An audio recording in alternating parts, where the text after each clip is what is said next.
ओम सर्वमंगल मांगल्ये शिवे सर्वार्थ साधिके शरणे त्र्यंबके गौरी नारायणी नमस्तुते। जय माता दी। आप सभी भक्तों का आपके अपने YouTube चैनल श्री कृष्ण दीवाने में हार्दिक स्वागत है। आज चैत्र मास का 5वां दिन है। आज के पावन दिन हम सब श्रीमद् देवी भागवत पुराण की श्रवण की विधि, श्रवणकर्ता के लिए पालनीय नियम, श्रवण के फल तथा महात्म्य का वर्णन सुन रहे हैं। श्री सूत जी से ऋषियों ने कहा, हे महाभाग सूत जी, हम लोगों ने श्रीमद् देवी भागवत महात्म्य को सुन लिया है और अब इस पुराण के श्रवण की विधि सुनना चाहते हैं। तब सूत जी उनसे बोले कि हे मुनियों, अब आप लोग इस पुराण के श्रवण का विधान सुने, जिसे सुनने वाले मनुष्यों की समस्त कामनाएं सिद्ध हो जाती हैं। पुराण श्रवण के इच्छुक विद्वान मनुष्य को चाहिए कि वह सर्वप्रथम ज्योतिषी को बुलाकर शुभ मुहूर्त निर्धारित कर ले। इसके लिए ज्येष्ठ मास से लेकर 6 महीने शुभकारक होते हैं।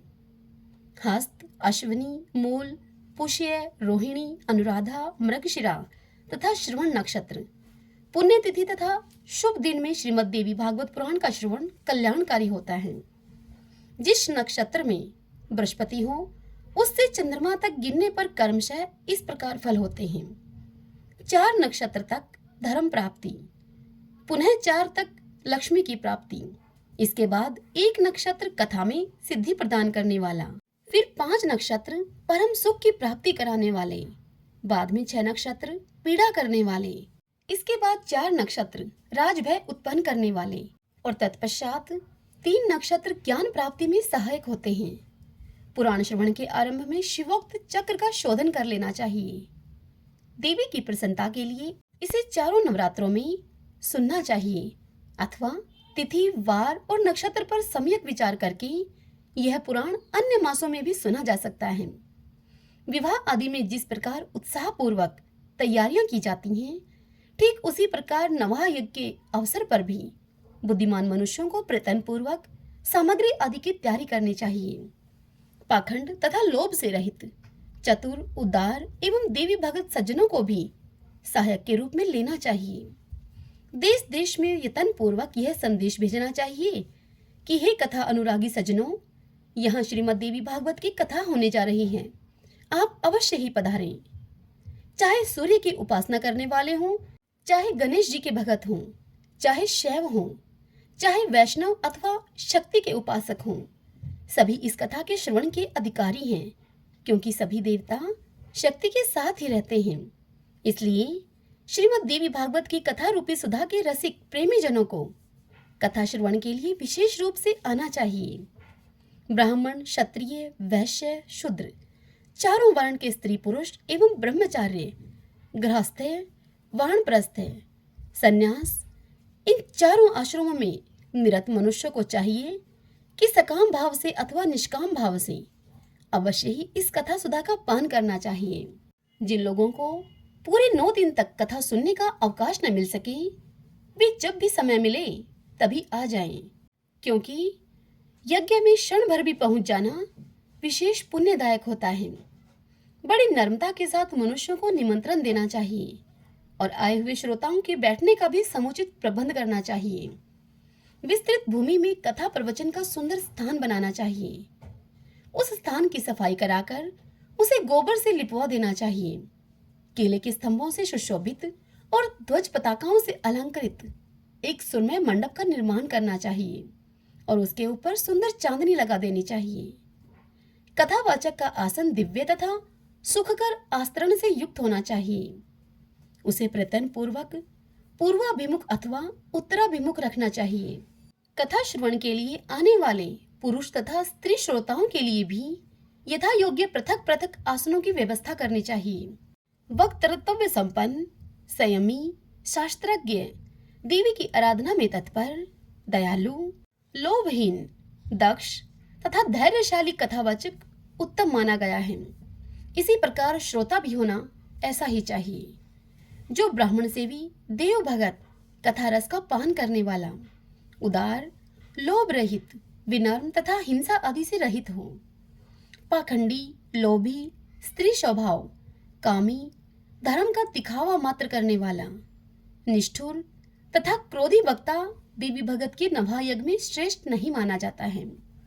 श्रोताओं की शंकाओं के निवारण हेतु कथावाचक के साथ एक ऐसा सहायक भी लगा देना चाहिए जो कि पंडित, गुणवान, शांत तथा श्रोताओं को समझाने में कुशल हो।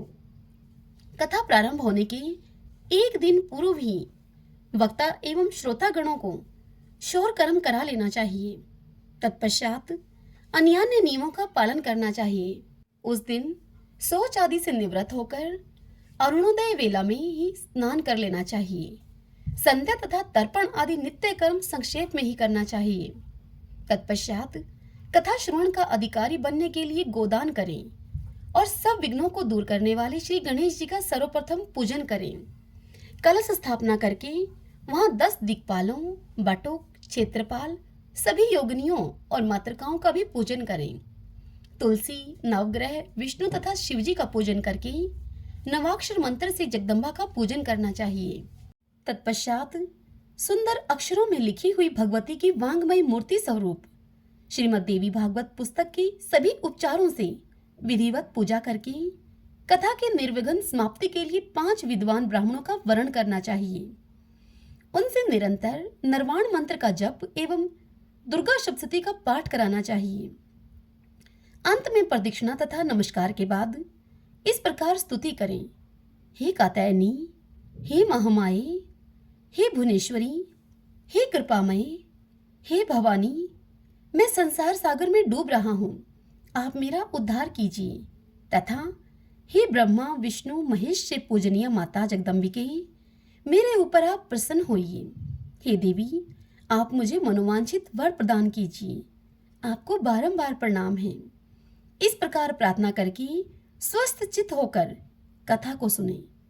उस समय संयत चित्त होकर वक्ता को साक्षात व्यास समझकर विधिवत उनकी पूजा करें और वस्त्र आभूषण तथा माला आदि पहनाकर उनसे प्रार्थना करें कि समस्त शास्त्र तथा पुराणों इतिहास के ज्ञाता हे व्यास जी, आपको नमस्कार है।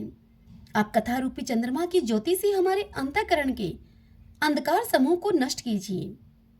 इसके बाद नवा के नियमों का व्रत लें और ब्राह्मणों का यथाशक्ति पूजन करके उन्हें पहले यथास्थान बैठा दें। तत्पश्चात स्वयं भी अपने आसन पर बैठ जाएं। तब सावधान मन से चारों पुरुषार्थ अर्थात धर्म, अर्थ, काम और मोक्ष, इन चारों पुरुषार्थों के फल को प्राप्त करने के लिए पुत्र, कलात्र, धन धान्य तथा ग्रह की चिंता को छोड़कर कथा को सुने।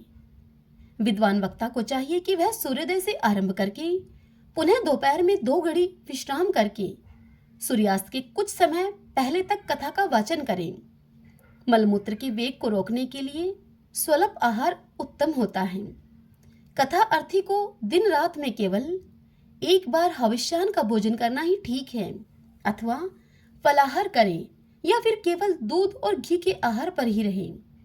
बुद्धिमान मनुष्य को चाहिए कि ऐसा आहार ग्रहण करे जिससे कि कथा में किसी प्रकार की बाधा न हो।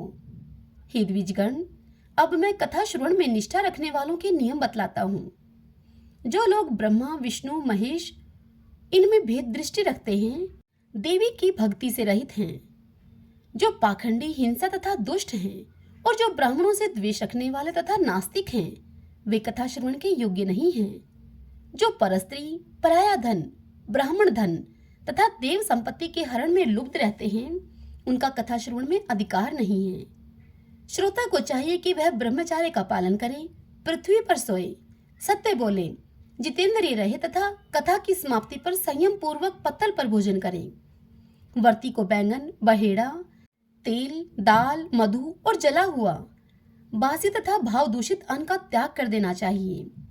कथा सुनने वाले वर्ती मांस, मसूर, रजस्वला स्त्री का देखा हुआ खाद्यान्न, लहसुन, मूली, हींग, प्याज, गाजर, कोहड़ा और कर्मी का साग न खाएं। काम, क्रोध, मद, लोभ, पाखंड और अहंकार को छोड़ दे। विप्रद्रोही, पतित, संस्कारहीन, चांडाल, यवन, अंत्यज, रजस्वला स्त्री और वेद विहीन मनुष्यों से कथावर्ती को वार्तालाप नहीं करना चाहिए। कथा सुनने वाले को चाहिए कि वह वेद, गौ, गुरु, ब्राह्मण, स्त्री, राजा, महापुरुष, देवताओं और देव भक्तों की निंदा कभी न सुने। जो कथावर्ती हो उसे सर्वदा विनयशील, सरल चित्त, पवित्र, दयालु, कम बोलने वाला तथा उदार मन वाला होना चाहिए। श्वेत कुष्ठी, कुष्ठी, क्षय रोगी, अभागा, पापी, दरिद्र तथा संतानहीन मनुष्य इस कथा को भक्तिपूर्वक सुने। जो स्त्री वंध्या, काक वंध्या अर्थात जिस स्त्री को एक बार संतान होकर बंद हो जाए, अभागिन तथा मृत वत्सा हो और जिसका गर्भ गिर जाता हो, ऐसी सभी स्त्रियों को इस देवी भागवत कथा का श्रवण करना चाहिए। जो मनुष्य बिना परिश्रम के ही धर्म, अर्थ, काम और मोक्ष को प्राप्त करना चाहता है, वह यत्न पूर्वक इस देवी भागवत की कथा को अवश्य सुने। इस नवाह कथा के 9 दिन 9 यज्ञों के समान हैं। उनमें किया हुआ दान, हवन तथा जप अनंत फल देने वाला होता है। इस प्रकार नवाह व्रत करके उसका उद्यापन करना चाहिए। फल की कामना करने वाले पुरुषों को महाअष्टमी व्रत के उद्यापन की भांति नवाह व्रत का भी उद्यापन करना चाहिए। निष्काम व्यक्ति कथा के श्रवण मात्र से पवित्र होकर मुक्ति पा जाते हैं, क्योंकि परा भगवती मनुष्यों को भोग और मोक्ष सब कुछ देने वाली है। पुस्तक और कथावाचक दोनों की प्रतिदिन पूजा करनी चाहिए और वक्ता के द्वारा दिया हुआ प्रसाद भक्तिपूर्वक ग्रहण करना चाहिए। नवाह यज्ञ में जो श्रोता नित्य कुमारी कन्याओं, सुहागिन स्त्रियों तथा ब्राह्मणों को भोजन कराता तथा उनसे प्रार्थना करता है, उसकी कार्य सिद्धि अवश्य हो जाती है, इसमें संदेह नहीं है। सभी त्रुटियों की शांति के निमित्त कथा समाप्ति के दिन गायत्री सहस्त्र नाम अथवा विष्णु सहस्त्र नाम का पाठ करना चाहिए। जिनके स्मरण तथा नाम कीर्तन से तप, यज्ञ, क्रिया आदि में न्यूनता समाप्त हो जाती है, उन विष्णु भगवान का नाम कीर्तन करना चाहिए।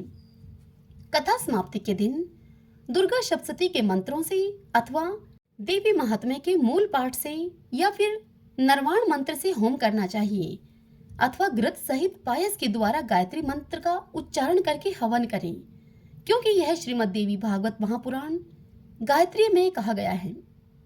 कथावाचक को वस्त्र, भूषण, धन आदि के द्वारा संतुष्ट करें, क्योंकि कथावाचक के प्रसन्न होने पर सभी देवता उस पर प्रसन्न हो जाते हैं।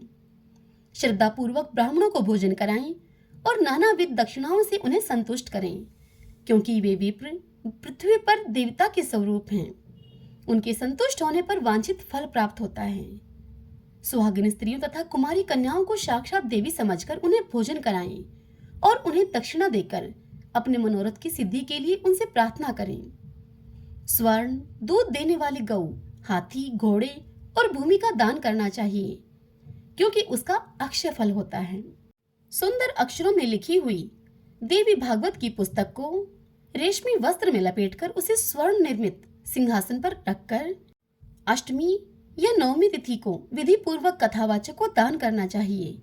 ऐसा करने से वह इस संसार में सभी सुखों को भोग कर अंत में दुर्लभ मोक्ष को प्राप्त करता है। पुराण को जानने वाला वक्ता चाहे दरिद्र हो, दुर्बल हो, बालक हो, युवक हो अथवा वृद्ध हो, वह सर्वदा वंदनीय, पूज्य एवं मान्य होता है। यद्यपि संसार में जन्म अथवा गुण के कारण अनेक गुरु हैं, परंतु पुराण के ज्ञाता उन सब में से श्रेष्ठ गुरु हैं। व्यास के आसन पर बैठा हुआ पौराणिक ब्राह्मण जब तक कथा समाप्त न हो जाए तब तक किसी को भी प्रणाम न करे। जो लोग इस दिव्य पौराणिक कथा को श्रद्धा रहित होकर सुनते हैं, उन दुख तथा दारिद्र्य युक्त मनुष्यों को कथा श्रवण का पुण्य फल प्राप्त नहीं होता। जो लोग तांबूल, पुष्प आदि उपचारों से पुराण का पूजन किए बिना ही देवी की कथा को सुनते हैं, वे दरिद्र होते हैं। और जो लोग कथा के बीच में ही उसे छोड़कर अन्यत्र चले जाते हैं, कुछ ही समय के बाद उन मनुष्यों की संपदाएं एवं स्त्री आदि नष्ट हो जाती हैं। जो अभिमानवश व्यास के ऊंचे स्थान पर बैठकर कथा को सुनते हैं, वे नरक यातना भोग कर इस लोक में कोए की योनि को पाते हैं। जो बहुमूल्य आसन पर अथवा वीरासन से बैठकर दिव्य कथा का श्रवण करते हैं, वे अर्जुन वृक्ष होते हैं। कथा होते समय जो लोग व्यर्थ में तर्क वितर्क करते हैं, वे इस लोक में पहले गर्दभ योनि में, तत्पश्चात गिरगिट की योनि में जाते हैं। जो लोग पुराण जानने वालों की अथवा पापनाशिनी कथा की निंदा करते हैं, वे सैकड़ों जन्म तक दुष्ट कुत्ते होते हैं, इसमें संदेह नहीं है। जो लोग कथावाचक के बराबर आसन पर बैठकर कथा को सुनते हैं उन्हें गुरु के आसन पर बैठने का पाप लगता है और वे नरक में वास करते हैं। जो लोग वक्ता को प्रणाम किए बिना ही कथा को सुनने लगते हैं वे जन्मांतर में वैशाल्य वृक्ष होते हैं। इसी प्रकार जो लोग लेटे लेटे कथा को सुनते हैं वे अजगर सांप की योनि को पाते हैं। जो मनुष्य कभी भी पुराण की कथा नहीं सुनते वे घोर नरक भोग कर बैनले सुअर की योनि में जाते हैं। जो शठ मनुष्य कथा का अनुमोदन नहीं करते अपितु उसमें विघ्न डालते हैं वे करोड़ों वर्षों तक नरक यातना को भोग कर अंत में ग्राम सुकर होते हैं। जो लोग पुराण वेता को आसन, पात्र, द्रव्य, फल, वस्त्र तथा कंबल प्रदान करते हैं वे भगवान के परम पद को प्राप्त करते हैं। जो मनुष्य पुराण पुस्तक के लिए नवीन रेशमी वस्त्र तथा सुंदर सूत्र का दान करते हैं वे सुखी रहते हैं। सभी पुराणों के सुनने से जो फल प्राप्त होता है उससे 100 गुना पुण्य श्रीमद् देवी भागवत पुराण के श्रवण से होता है। जिस प्रकार नदियों में गंगा श्रेष्ठ है, देवताओं में शिव, काव्यों में वाल्मीकि जी की रामायण तथा तेजस्वियों में भगवान सूर्य श्रेष्ठ हैं, और जैसे आनंद देने वालों में चंद्रमा, सब धनों में सुयश, क्षमाशीलों में पृथ्वी, गंभीरता में समुद्र, मंत्रों में गायत्री तथा पाप नाश के उपायों में भगवत स्मरण श्रेष्ठ हैं, उसी प्रकार 18 पुराणों में यह श्रीमद् देवी भागवत पुराण सर्वश्रेष्ठ है। जिस किसी भी उपाय से यदि कोई मनुष्य इस महापुराण की 9 आवर्तियां सुन ले तो उसके फल का वर्णन नहीं किया जा सकता। वह मनुष्य तो जीवन मुक्त ही हो जाता है। किसी शत्रु राजा से भय होने पर, महामारी के समय, अकाल पड़ने पर तथा राष्ट्र भंग के अवसर पर उसकी शांति के लिए यह पुराण सुनना चाहिए। हे विप्रो, भूत प्रेत आदि के शमन के लिए, शत्रु से राज्य प्राप्त करने के लिए और पुत्र प्राप्ति के लिए श्रीमद् देवी भागवत का श्रवण करना चाहिए। जो देवी भागवत के आधे श्लोक या चौथाई श्लोक को भी प्रतिदिन सुनता अथवा पढ़ता है वह परम गति को प्राप्त होता है। स्वयं भगवती जगदम्बा ने इस पुराण को सर्वप्रथम केवल आधे श्लोक में ही प्रकाशित किया। वही बाद में शिष्य प्रशिष्यों के द्वारा देवी भागवत के रूप में विस्तृत कर दिया गया। गायत्री से बढ़कर न कोई धर्म है, न तप है, न कोई देवता है और न कोई मंत्र ही है। देवी भगवती अपना गुणगान करने वालों की रक्षा करती हैं, इसी कारण से उन्हें गायत्री कहा जाता है। वे भगवती गायत्री इस पुराण में अपने रहस्यों के सहित विराजती हैं। अतः भगवती को प्रसन्न करने वाले इस देवी भागवत की 16वीं कला के समान भी अन्य महापुराण नहीं हो सकता। श्रीमद् देवी भागवत पुराण अत्यंत ही निर्मल है, जो ब्राह्मणों का अमूल्य धन है और जिसमें स्वयं धर्मपुत्र नारायण ने पवित्र धर्म का वर्णन किया है। इसमें श्री गायत्री देवी का रहस्य एवं मणिदीप का सम्यक वर्णन किया गया है। साथ ही इसमें हिमालय के प्रति स्वयं भगवती के द्वारा कही गई देवी गीता विद्यमान है। इस कारण से हे विप्रो, इस महापुराण के सदृश दूसरा कोई उत्तम पुराण लोक में नहीं है।